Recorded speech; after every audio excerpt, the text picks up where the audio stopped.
Par exemple, vous pouvez vous amuser à en parler dans le chat par rapport à votre activité. Quelles sont les raisons pour lesquelles ils ne feraient pas affaire avec vous? Je vais vous donner un exemple. Moi, les raisons pour lesquelles ils ne font pas affaire avec moi, on va dire la peur de travailler avec quelqu'un qui n'existe pas. Personne ne m'a vu dans le monde réel, donc j'existe qu'en ligne, ça peut faire peur. Deuxième chose, ça peut être le prix. Une agence, forcément, si elle fait un travail correct, ça ne coûte pas 80 ou 100 euros, donc ça peut être le prix, l'obstacle principal. Troisième obstacle, très important, la peur de refaire confiance et de se refaire arnaquer par une nouvelle agence. Il y a beaucoup de personnes, il y a au moins une personne sur 10 qui me dit non mais déjà des agences, moi j'en ai déjà eu par le passé et plus jamais. Voilà. Donc voilà, vous voyez, par exemple, moi j'ai vu les 3 obstacles de mes clients par rapport à moi. Mais évidemment, des obstacles, il y en a encore plus. Et c'est très important de connaître tous les obstacles de vos clients. C'est grâce à ça que vous allez faire des sites efficaces. 4. Quelles ont été, jusqu'à aujourd'hui, ces déceptions? Donc, je vous donne un exemple. Vous êtes un coach de vie.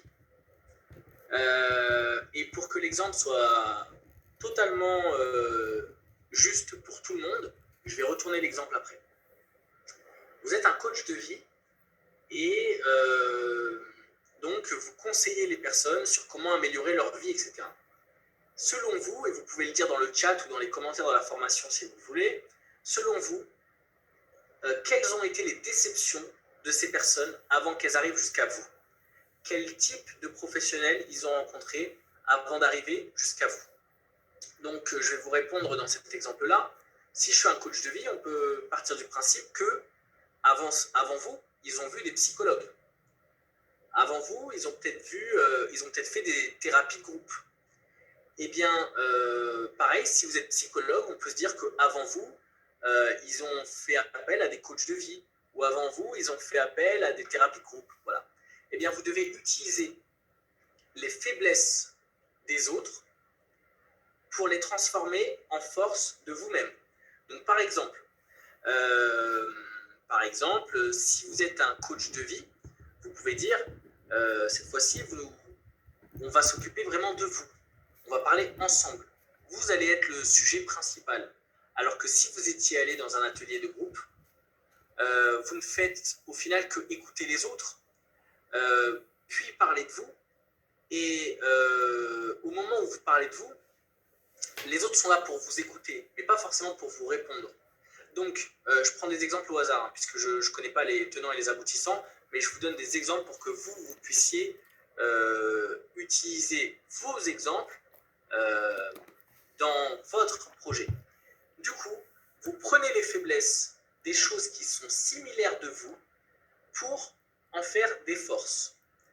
Donc, par exemple, vous parlez de toutes les déceptions que la personne aurait pu avoir avec, par exemple, des coachs, des psychologues ou des thérapies de groupe, sans pour autant les citer. Vous ne devez pas les citer parce que sinon, si vous les citez, c'est du marketing un petit peu agressif quand même, je trouve. Après, vous pouvez, mais si vous ne les citez pas, vous utilisez juste la faiblesse pour la transformer en qualité, mais vous n'êtes pas obligé de citer en disant, par exemple, chez un psy, il se passe ça, chez nous, il se passe ça. Vous n'êtes pas obligé de faire ça. Vous dites juste, ici, on vous répond et on vous donne des choses concrètes, et donc, ils comprendront par eux-mêmes, par exemple. Donc ça, c'est très important. Quelles ont été ces déceptions avant d'arriver jusqu'à vous?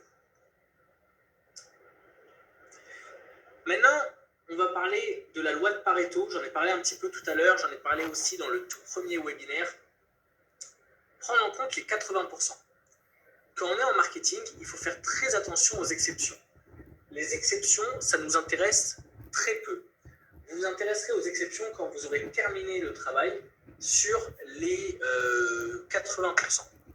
Je vous donne un exemple.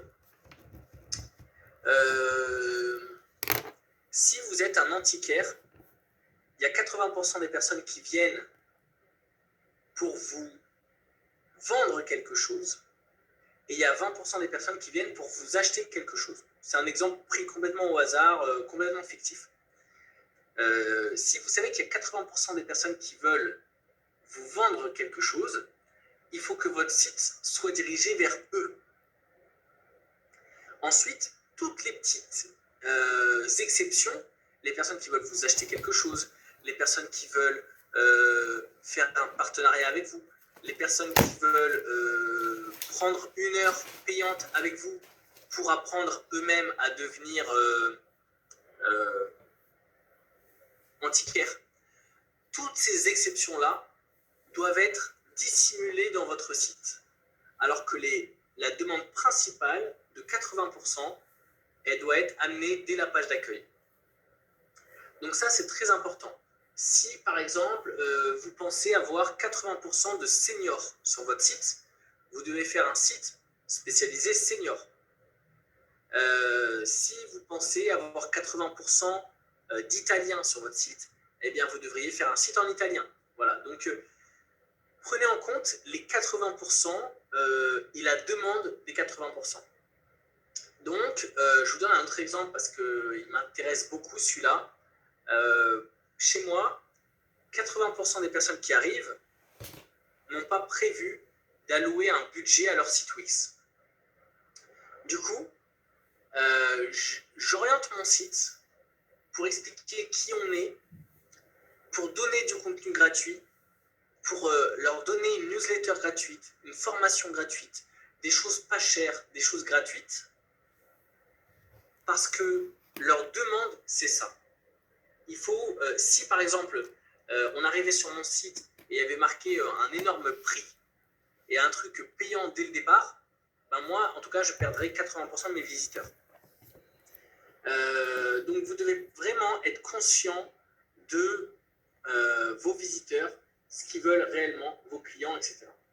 Et toujours prendre en compte les 80% plutôt que de prendre en compte les exceptions. Troisième étape, donc désolé si je vais un petit peu vite, hein, de toute façon de temps en temps je vais prendre du temps pour boire, etc. Mais de toute façon, vous aurez le replay pour mettre pause, pour revenir sur certains moments de la formation. Donc troisième étape, redéfinir ou définir son offre. Donc ça, à la base, je ne voulais pas l'aborder dans cette formation. Mais parmi tous ceux qui se sont inscrits, j'ai eu beaucoup de personnes qui mettent en avant tout et n'importe quoi sur leur site. Du coup, j'ai rajouté ça à ma formation pour vraiment reparler de l'offre. L'offre, ça veut dire le menu de service que vous aurez sur votre site, ce que vous proposez réellement, à quel prix, ce que vous mettez sur votre site web. L'offre principale pour 80% des clients. Donc, si il y a 80% des clients, par exemple sur un site e-commerce, votre site e-commerce, vous faites des chouchous, des bagues et des casquettes, eh bien s'il y a 80% de vos visiteurs qui s'intéressent à vos chouchous, il faut que votre page d'accueil mette vraiment en avant les chouchous. C'est vos clients qui font la loi en fait, hein. Alors après, si vous voulez les convaincre d'acheter autre chose, après c'est autre chose, c'est plus de marketing. Mais si vous savez que ce sont les chouchous qui font votre renommée et qui font qu'il y ait des personnes sur votre site, eh bien, il faut que votre page d'accueil parle vraiment de cette offre-là de chouchous. Pareil pour les services, si par exemple, je ne sais pas, vous travaillez dans les piscines, eh bien 80% de vos clients, c'est pas pour une nouvelle piscine, 80% de vos clients, c'est pour nettoyer une piscine qu'ils ont déjà. Eh bien, vous pourrez faire un site vraiment ciblé sur ça et ensuite, dans les sous-pages, etc., aller chercher les différentes demandes. Donc, ça vaut aussi dans l'artistique. Si par exemple, vous avez envie de mettre ça en avant, vous êtes connu pour ça, réputé pour ça, une technique, il faut mettre cette technique-là en avant. Par exemple, si vous êtes peintre, eh bien, plutôt que d'exposer sur la page d'accueil tout ce que vous faites, tout ce que vous pourriez faire, etc., pourquoi pas mettre en avant un type de tableau, un seul, et ensuite, ils iront chercher les autres dans d'autres pages. C'est également l'exemple des produits d'appel pour les magasins. Quand vous allez devant une vitrine de H&M, par exemple, il n'y a que 3 mannequins. Il y a 3 mannequins, par exemple. En général, les petits magasins mettent beaucoup de choses dans leur vitrine. Ils mettent tout ce qu'ils ont. Parce qu'en fait, ils se disent que la vitrine, si elle montre tout, ça permettra à ce que les personnes intéressées viennent. Alors que les grands magasins, eux, ils vont faire 3 ensembles, leurs meilleurs ensembles, et puis ensuite, les gens rentreront dans le magasin pour voir la suite. Donc c'est très important de faire plutôt comme ça, plutôt que de faire comme les petits magasins, de faire plutôt comme les grands magasins, et donc de mettre en avant que les choses principales de votre projet, et après laisser les utilisateurs, les visiteurs visiter finalement. Désolé. Laissez les visiteurs visiter votre site tranquillement. Donc ça, c'est très important. Ensuite, il y a les offres secondaires. Donc quand on va rentrer un petit peu dans les pages, eh bien, il va falloir présenter des offres secondaires, par exemple, qui sont plutôt pour tel type de personne, ou je ne sais pas si vous avez fait par exemple des offres qui fonctionnent très bien, mais qui n'est pas l'offre principale. Offre principale, il y en a une seule ou deux, pas plus. Et après, les autres, 3-4 autres, ce sont des offres secondaires.